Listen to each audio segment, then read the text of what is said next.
Welcome to Paper Mario The Thousand Year Door Part 18, and we're running into another running gag other than Dupree. It is the Traveling Sisters 3, and they will follow you everywhere except for the last area in the game. So yeah, they're just everywhere.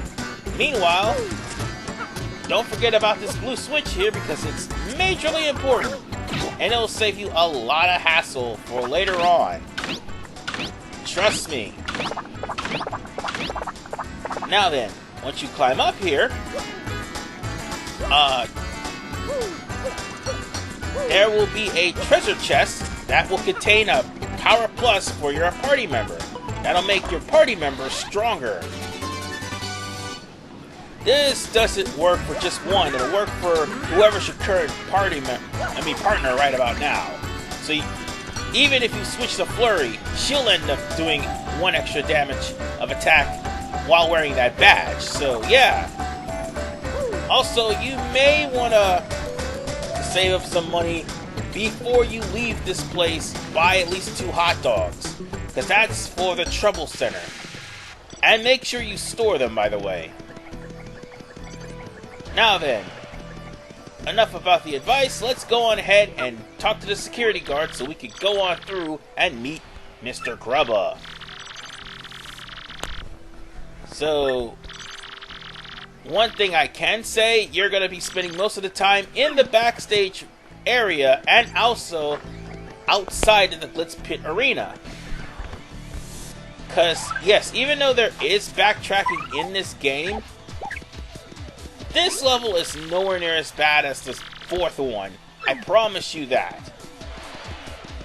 However, it will be repetitive due to the fact that there will be fights that are pretty rare. And, well, I wouldn't say rare, but rather, there are fights that doesn't appear on your bestiary except for one group. Nonetheless, let's talk to Mr. Grubba. Sorry, Mr. Grubba. Who in tarnation are you? And who let you in? This is Grubba's office. Yep, that's me, Grubba. And you're one rude dude for coming in without knocking. What now? An athlete? You want to be a fighter? Hooey! That changed a thing or two, son. I'll always... Oh, wow. I can't read that, so much illiteracy. Anyway... This is Grubba. I already introduced him in part 17, but he basically is going to be how you get through the majority of the Glitz Pit. Of course, answer darn Skippy, so you'll be able to actually proceed. Otherwise, you'll end up having to restart the conversation all over again. But also, mind you that Grubba used to be a fighter. Keep that in mind. Please keep that in mind. And he used to live the life of Riley, but once he got too old for the ring, he took all of his winnings and made Glitz Pit. Yes. That seems all legit and fair as far as I'm concerned, but you'll see in people's dialogues that that's not the case. One thing is perfectly clear, you're going to be also in a free hotel room, you might as well say. The difference is how free it is. Or more like the quality of the free hotel room.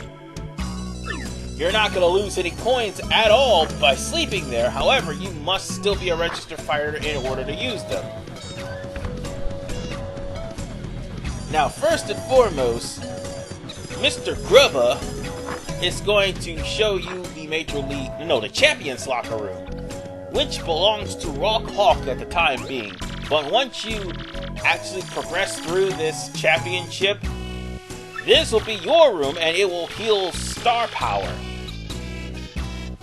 And trust me, that is the room you want to have. However, once you do get to that point by this time, you'll end up getting a weapons upgrade here in Glitz Pit.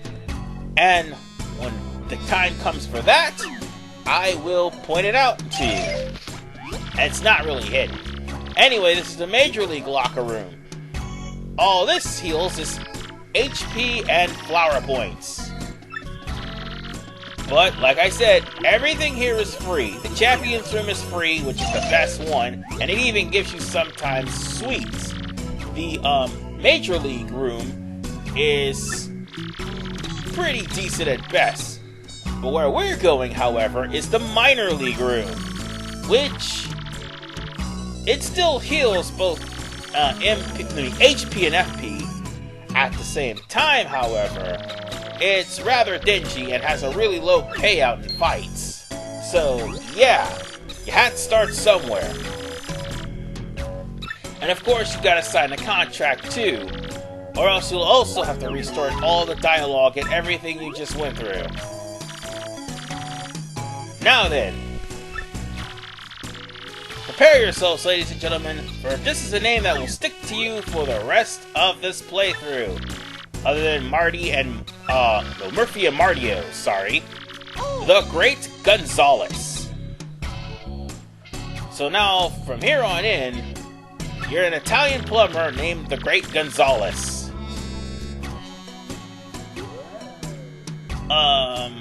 Yeah. Words cannot be best described of this. So, just like that, not only do we have a ring name, but we'll be going into the minor league locker room. So, we are now also introduced to Jolene. Jolene, if you will, is sort of a parody of Linda McMahon. How so? Well, you'll soon find out. I mean, to an extent, she's a parody of Linda McMahon. The fact that she's not running the senator is running for senator, sorry, is one of those things. But yes, let's follow Jolene.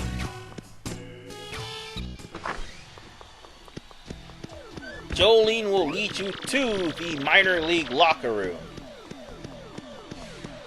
And also, in the hallway, I do believe there's a Shine Sprite here. So, make sure you don't miss it. You will have to step out eventually and,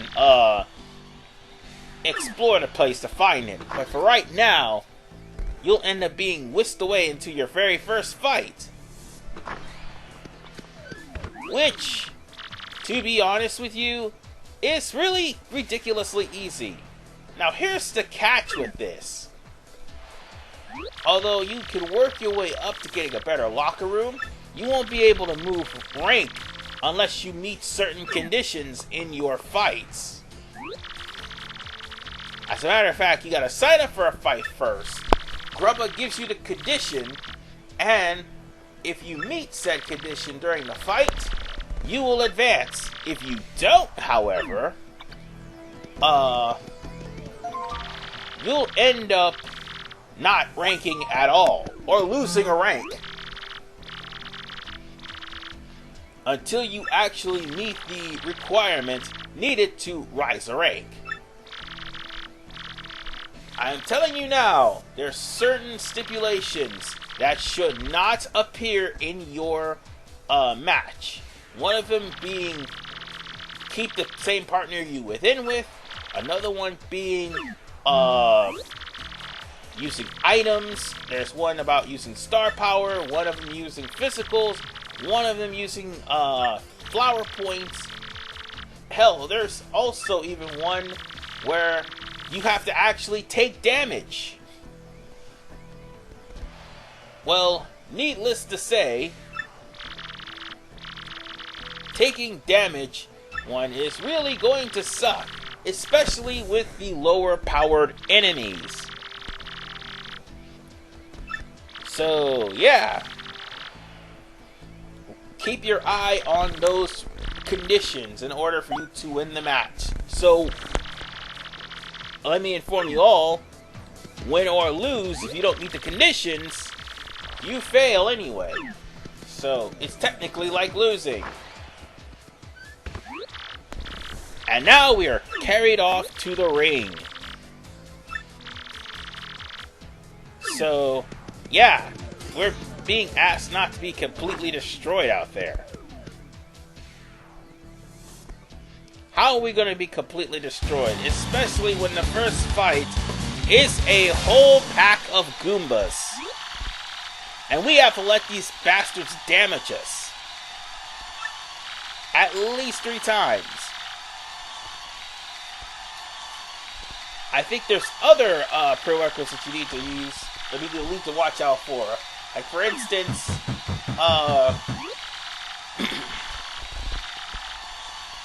your partner may have to win the battle, or I do believe you win the battle without using your partner. Either way, whatever random stipulation he throws, it'll make even a fight with Goombas a little bit tedious. So yeah, let's go on ahead and take these guys down. No hard feelings, boys. Excuse me, I'll be right back. Sorry about that, my new headphone set came in.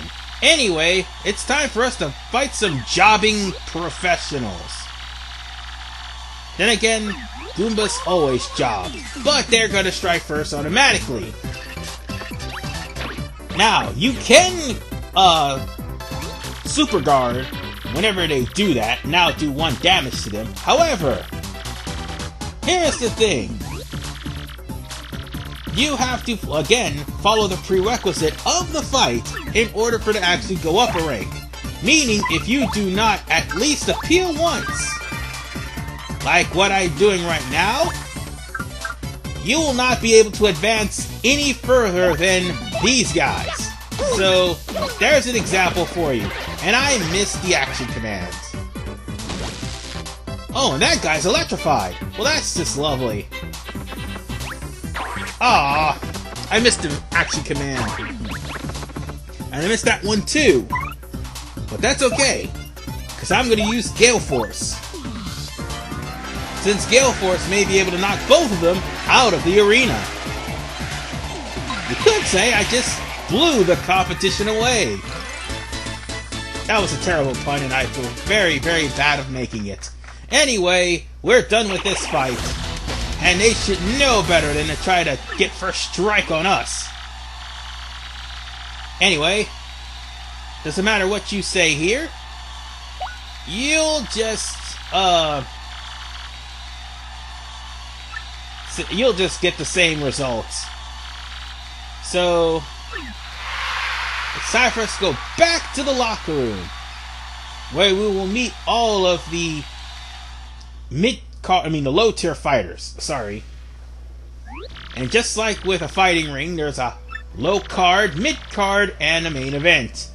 Before we're main event status, we'll have to get through the low card first. And just think, those Goombas may have been actual major leaguers.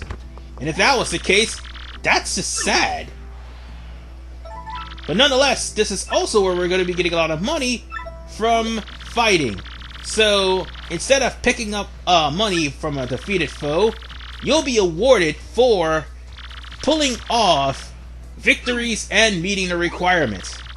The more you win, the more money you get. If you lose, you get only 1 coin, or sometimes nothing at all. Anyway, now we get to meet King K, who is obviously a parody on Booker T. There's no Spinneroonie involved. However, he does have 2 other members with him in his crew, and you might as well say they're like Harlem Heat, because he also mentioned somewhere along the line in Glitz Pit that he plans on retiring since he can't really win. Meanwhile, there is the Bomb here, who has a verbal tick whenever he says something. Then again, who am I to judge? So, in order for us to actually get any further, again, listen to Bomb's advice, and not only that, or Master Crash, whatever he's called here, listen to his advice, and of course, you will do fine. Until that is, you get to near the end of the Major League. No, we're about to go to the Major Leagues. There's one particular fight that you're forced to lose. So I'm letting you all know right now, but it won't be in this part. Also, as I mentioned before, Bandy Andy is telling you about the bed that's here. You could freely rest up, and before you take on a fight, you could actually explore. But at the same time, well, it's obvious that the story's not going to move on until you do. But at the same time, Bandy Andy does some very suspicious things. So you might want to keep an eye on him. Also, my speculation on Bandy Andy, he may be a parody of Glacier. For those of you who don't know who Glacier is, and I'm not surprised if you do, he was from WCW. Glacier was a wrestler who was basically a martial artist and an obvious Sub-Zero ripoff. Although he looked cool in his promo, which spent up most of WCW's money, his wrestling skills were terrible. And on top of that, he didn't get released, he got fired. For doing what, you may ask?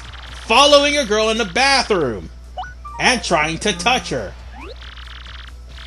So, yeah, Bandy Andy actually follows Jolene to the bathroom. Think about that for a second. And now, we fight the 18th rank, since we're ranked 19, the KP Koopas.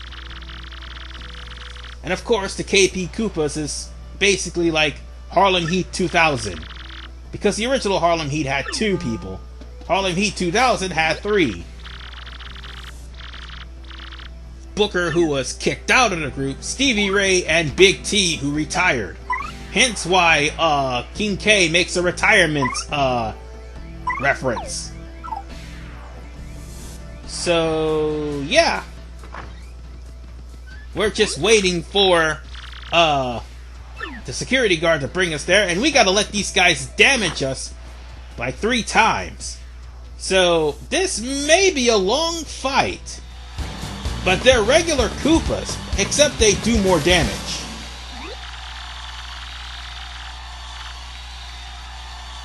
So, let's go on ahead and get started with this fight.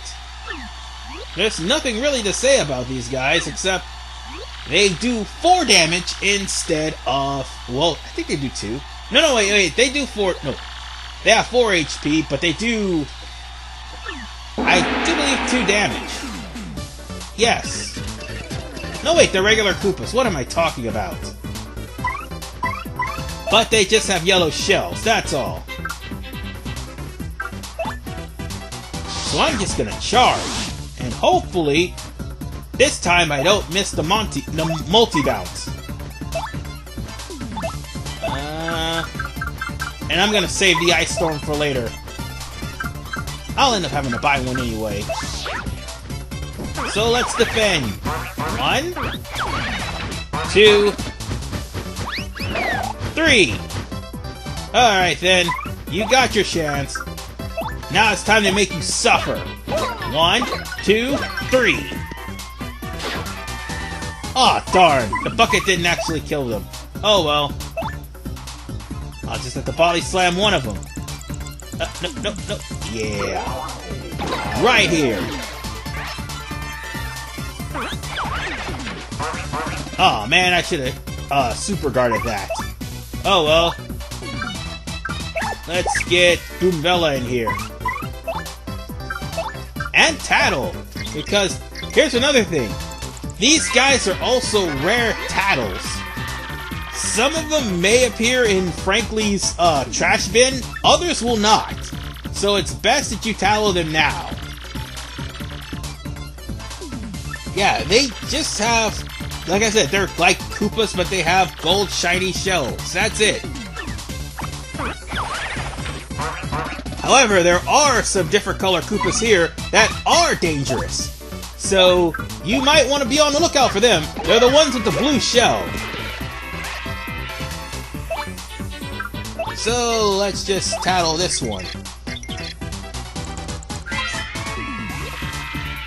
And, yeah, that's all I can say about these guys. I'm just tattling them because they have, rare tattle vlogs. I didn't tattle the Goombas because they've already been tattled. Alright then, one more jump for the win. And we've got this. And we're slowly but surely going up to the next level. I gained about 3 levels in Chapter 2. Here, I'm slowly but surely leveling. It's just sad. Maybe I'm over-leveled, but then again, maybe I'm not. Excuse me one sec. Sorry about that, I had to deal with my cat, like, put him out because he wanted to go out. Anyway, since we beat King K, he has no hard feelings. He'd be a great ally, except there's one problem. Once we ascend to the major leagues, we'll never see or hear from him again. I think it's best it's time for us to heal. Oh, and when Bandy Andy takes a stroll, you might want to meet him. And we'll probably be doing that in the next part, but for right now, I'm going to take on one more ranked fight. But as we do that, we'll end up getting a prerequisite that I'm not too fond of. And that prerequisite is, well, aside from facing the Poke Triplets, the prerequisite is you cannot switch partners. It's best if you don't want a partner that you can't handle in your party to switch them now before security shows up. If you don't, well, you're stuck with that partner, and you won't be able to go up a rank if you happen to switch during the fight. So now, let's go on ahead and take on the Poke Triplets, which this will not be too much of a problem at all. Because this is where I'm going to use the Ice Storm. I can always get another one, but still. This is exactly where I'm going to use the Ice Storm.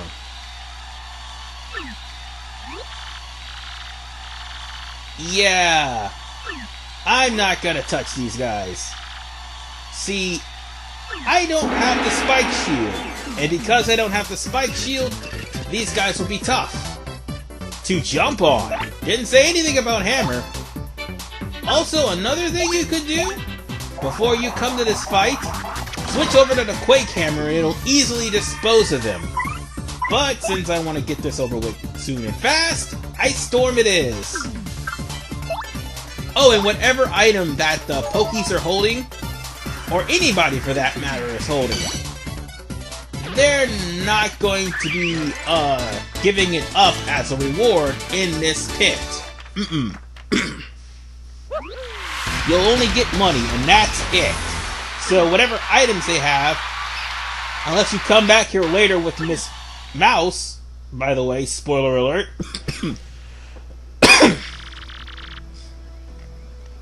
you won't be able to get them right then and there. Now that we've gone to rank 17, I think it's time we end this. But for now, it's going to be abruptly interrupted. Excuse me one second. Well, as I was saying, we're going to have a little interruption of the fact that before I save, or before I actually go to heal, Bandy Andy just got caught.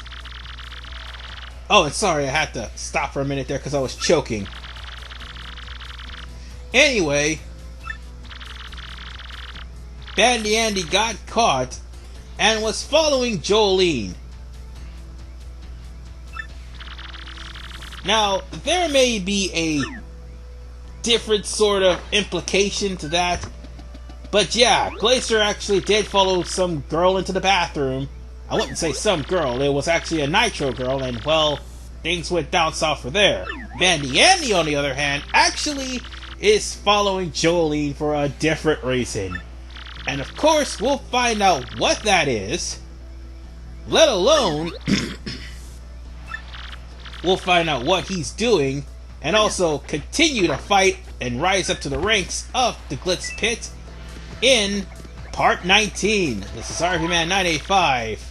I'm going to take me a rest, and then I'm going to save.